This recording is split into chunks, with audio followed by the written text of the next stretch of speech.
მოგესალმებით ეთერშია დასოტევი საინფორმაციო გამოშვება დღის მთავარ სიახლეებს მარია მელიევა გაგაცნობთ.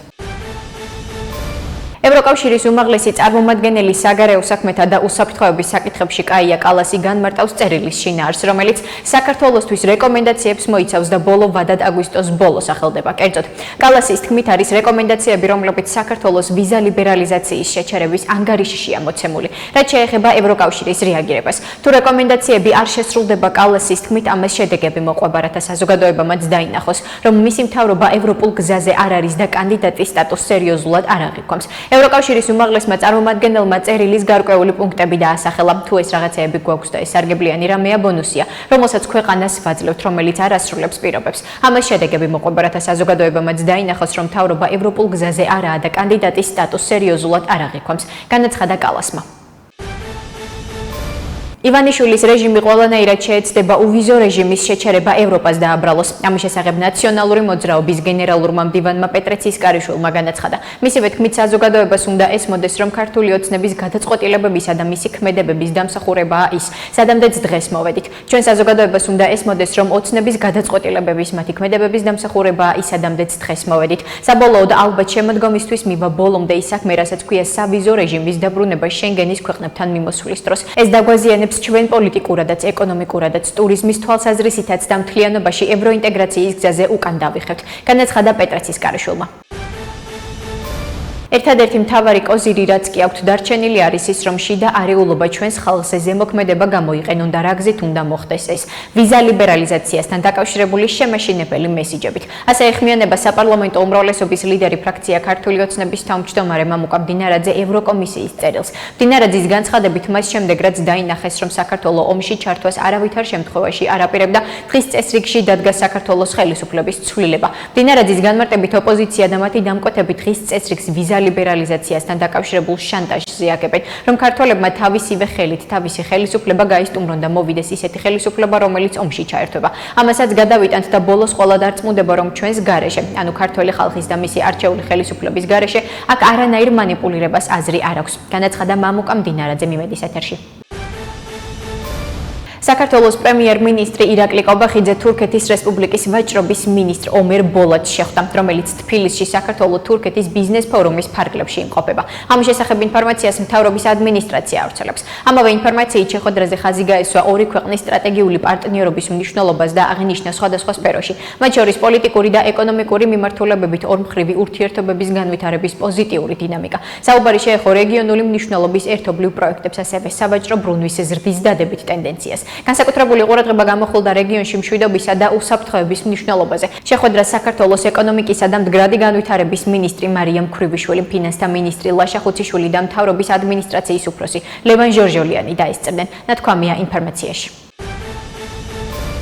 უვიზო მიმოსვლისათვის საფრთხის შექმნაზე პასუხისმგებელი სრულად ივანიშვილის ხელისუფლებაა. ამის შესახებ განცხადებაშია ნათქვამი, რომელსაც 40-მდე არასამთავრობო ორგანიზაცია აწერს ხელს. ორგანიზაციები მოუწოდებენ ქართული ოცნების დამფუძნებელ და თავმჯდომარე ბიძინა ივანიშვილს შეწყვიტოს საქართველოს მოსახლეობის აბსოლუტური უმრავლესობის ევროპული არჩევნისა და საქართველოს კონსტიტუციის საბოტაჟი. მივიჩნევთ, რომ ევროკავშირის მხრიდან მსგავსი გაფრთხილება სიგნალია როგორც ივანიშვილის მთავრობის, ასევე მთლიანად საზოგადოებისთვის. ჩვენთვის ცხადია, რომ ევროპული ოჯახი არ შეეგუება დემოკრატიული ფასეულობების იგნორირებას. ეს არის ბოლო გაფრთხილება იმ დესტრუქციული კურსის შესაცვლელად, რომელიც ევროპისგან გვაშორებს. ნათქვამია გავრცელებულ ინფორმაციაში. ევროკომისიის მიგრაციის და საშინაო საქმეთა გენერალური დირექტორატის გენერალური დირექტორი ბეატე გმინდერი საქართველოს საგარეო საქმეთა მინისტრ მაკა ბოჭორიშვილს წერილს უგზავნის, სადაც მოთხოვნილია, რომ კომისიას მიეწოდოს ინფორმაცია რეკომენდაციების შესრულების თაობაზე ან სათანადო ზომების მიღება კომისიის რეკომენდაციების შესასრულებლად. წერილში აღნიშნულია, რომ კომისიის ანგარიშში ხაზგასმულია საქართველოს მიერ ფუნდამენტური უფლებებისა და თავისუფლებების სერიოზული დარღვევები, მათ შორის დისკრიმინაციის აკრძალვის პრინციპის დარღვევასთან დაკავშირებით, რაც წინააღმდეგება შესაბამის ევროპულ და საერთაშორისო სტანდარტებს. შედეგად კომისიამ გამოსცა არაერთი რეკომენდაცია. მათ შორისაა მოთხოვნა საქართველოს ხელისუფლებისადმი გააუქმოს კანონი უცხოური გავლენის გამჭვირვალობის შესახებ და საკანონმდებლო პაკეტი ოჯახური ღირებულებებისა და არასრულწლოვანთა დაცვის შესახებ. ასევე შეიტანოს ცვლილებები ადამიანის უფლებების ეროვნულ სტრატეგიასა და სამოქმედო გეგმაში. წერილში განმარტებულია, რომ ამ შეფასების საფუძველზე რეკომენდაციების შეუსრულებლობის გაგრძელების შემთხვევაში კომისიას შეუძლია მიიღოს შესაბამისი ზომების სავიზო რეგულაციის მერვე მუხლის საფუძველზე, კერძოდ ვიზის შეჩერების მექანიზმის გააქტიურება. თბილისში ისნის რაიონში პოლიციამ ერთი პირი დააკავა. როგორც ინტერპრეს ნიუს შინაგან საქმეთა სამინისტრომ განუცხადა, მამაკაცი პოლიციამ სისხლის სამართლის 260-ე მუხლით დააკავა, რაც ნარკოტიკების შეძენა შენახვას გულისხმობს. მანამდე დაკავების სამსახველი კადრები სოციალურ ქსელში გავრცელდა, სადაც ჩანს, როგორც ვამენ ავტომობილში მოქალაქეს. ახლა კი გაგაცნობთ უცხოეთის სიახლეებს.